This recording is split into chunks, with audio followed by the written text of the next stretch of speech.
அக்ஷய திருதியை. அக்ஷய திருதியைன்னா நமக்கு எல்லாருக்குமே தெரிஞ்சது தங்கம் வாங்குறது மட்டும்தான். அப்படி கிடையாது.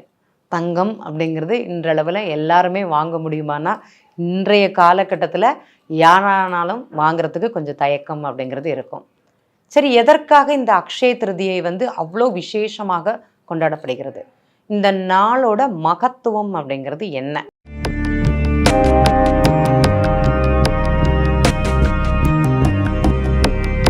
இந்த அக்ஷய திருதியை, அதாவது சித்திரை மாசத்துல வளர்பிறைக்கு அடுத்தது வர்ற திருதியை நட்சத்திரம் அக்ஷய திருதியை.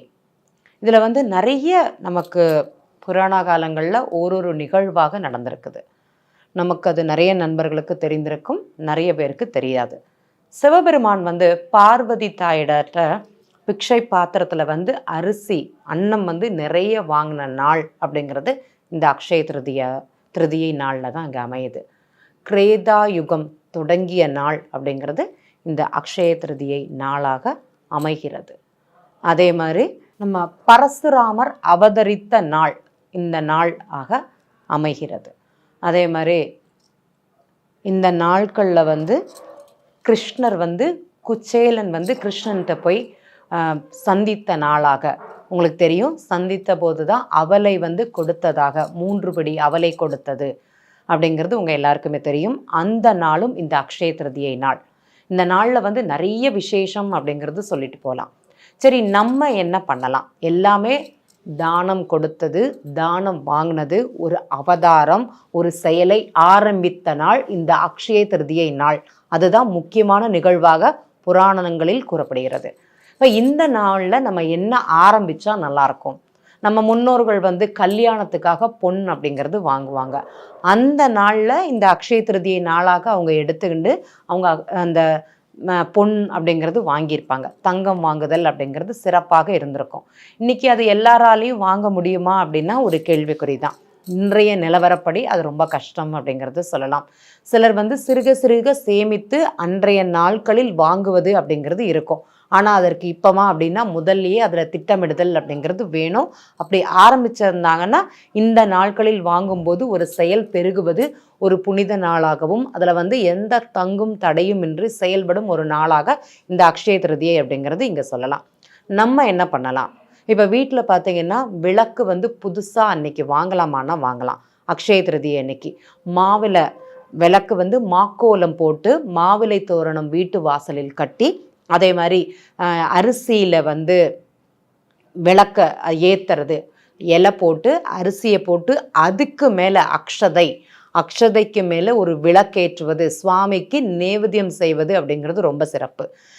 முன்னோர்கள் என்ன பண்ணாங்கன்னா எந்த ஒரு மாசப்பரப்புகளில் பார்த்தீங்கன்னா உப்பு வாங்குவாங்க.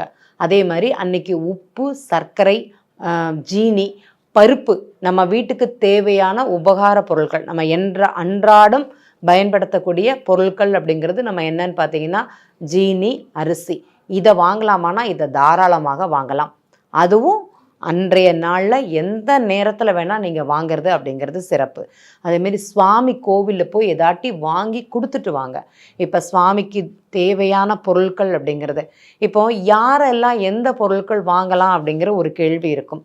நீங்கள் சிவன் ஆலயங்களாக இருந்தாலும் சரி, பெருமாள் கோவிலாக இருந்தாலும் சரி, இல்லை அருகில் உள்ள ஏதோ ஒரு அம்மன் கோவிலாக இருந்தாலும் சரி, இந்த சூரியன் சம்பந்தப்பட்டவங்க, எனக்கு சூரியன் பலம் இல்லைன்னு யார் நினைக்கிறீங்களோ, அதாவது நான் என்ன செஞ்சாலுமே எனக்கு முதன்மைத்துவம் இல்லைன்னு யார் நினைக்கிறீங்களோ அன்னைக்கு குங்குமம் வாங்கி கோவிலில் கொடுத்துட்டு வாங்க. ரொம்ப விசேஷமாக இருக்கும். எனக்கு ஒரு அனுபவ குணமே இல்லை, நான் செய்கிறேன், என் பேர் எனக்கு இங்கே வரமாட்டேங்குதுன்னு யார் நினைக்கிறீங்களோ, நான் பின்னாடி தான் தெரிகிறேன் முன்னாடி தெரியல அப்படிங்கிற எண்ணம் யாருக்கு இருக்குதோ, நீங்கள் என்ன பண்ணுங்க அப்படின்னா அரிசி வாங்கி தானமாக கொடுத்துட்டு வாங்க. அன்றைய நாட்களில் ரொம்ப விசேஷமாக இருக்கும். அதே மாதிரி நான் பருப்பு வாங்கி தானமாக கொடுக்கலாம். இந்த அண்ணா தம்பி சம்பந்தப்பட்ட உறவுகள் சரியில்லைன்னு சொல்லக்கூடியவங்க பருப்பு சம்பந்தப்பட்டது, கடலை சம்பந்தப்பட்டது தானமாக கொடுங்க. உங்களுக்கு ரொம்ப யூஸ்ஃபுல்லாக இருக்கும். அதுவும் பாசிப்பருப்பு பொங்கலுக்காக வாங்கி கொடுப்பது ரொம்ப நல்லாயிருக்கும். அதை வாங்கி கொடுத்துட்டு வாங்க. இது அரிசியும் பாசிப்பருப்பும் சேர்த்து வாங்கி கொடுக்கலாமான்னா கண்டிப்பாக கொடுக்கலாம். நல்ல பலனை கொடுக்கும். எனக்கு திருமணமே ஆகலை, நான் என்ன தானமாக கொடுக்கலாம்? நெய் வாங்கி கொடுங்க. சுவாமிக்கு நறுமணமுள்ள பூக்கள் வாங்கி கொடுங்க. மாலை வாங்கி கொடுங்க. யாராக இருந்தாலும் சரி, திருமணம் ஆகலை, இல்லைன்னா திருமணத்தில் தடை இருக்குது, கணவன் மனைவிக்குள்ள பிரச்சனை இருக்குதுன்னு யார் நினைக்கிறீங்களோ, அம்மனாக இருந்தாலும் சரி, சுவாமியாக இருந்தாலும் சரி, 2 மாலை வாங்கி கொடுங்க. 2 மாலை வாங்கி கொடுங்க. ஒரு மாலையை சுவாமியும், ஒரு மாலையை சுவாமி போட்ட பிறகு மறுநாள் உங்கள் கழுத்தில் வாங்கி, இல்லைன்னா நீங்களே போய் அதை வாங்கி உங்கள் வீட்டில் வச்சுக்கோங்க. திருமண யோகம் அப்படிங்கிறது ரொம்ப சீக்கிரமாக வரும். அதில் எந்த மாற்றமும் கிடையாது.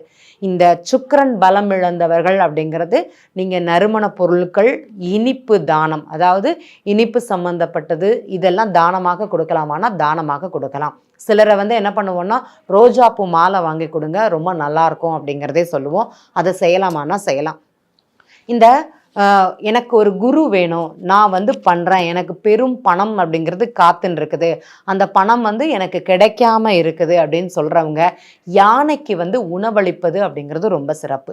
இல்லைன்னா கோவிலில் உள்ள குருக்களுக்கு தானமாக நம்ம ஏதாட்டி கொடுக்கலாம். அது ரொம்ப சிறந்த பலனை கொடுக்கும்.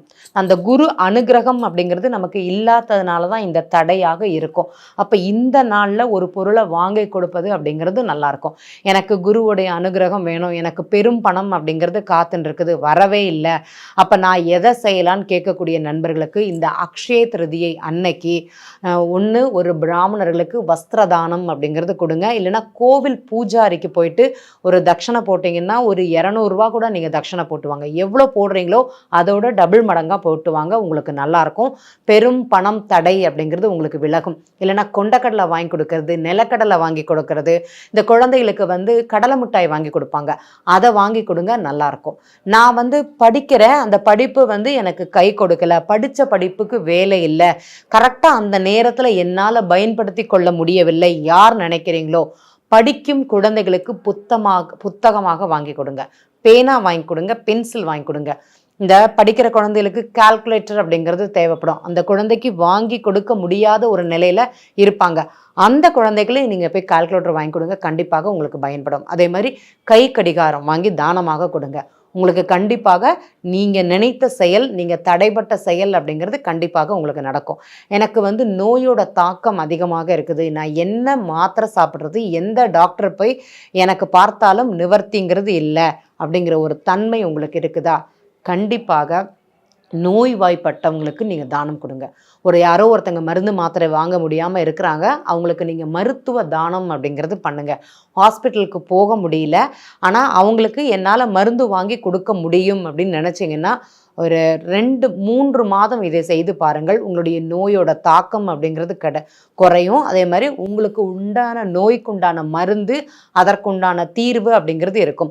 இப்போ பரம்பரை நோய்க்கோ நீண்டகால நோய்க்கோ நமக்கு மருந்துங்கிறது கிடையாது.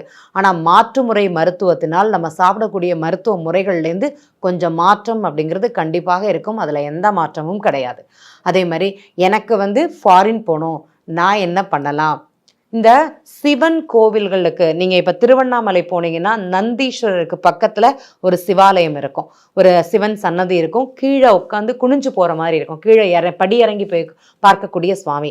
இதை நீங்கள் நிறைய ஆலயங்கள்னு நீங்கள் பார்த்துருப்பீங்க. இப்போ உதாரணமாக பார்த்தீங்கன்னா திருநெல்வேலி நெல்லையப்பர் கோவிலில் ஒரு சிவலிங்கம் கீழே இறங்கி படி இறங்கி போய் சுவாமி கும்பிட்ற மாதிரி ஒரு அமைப்பு இருக்கும்.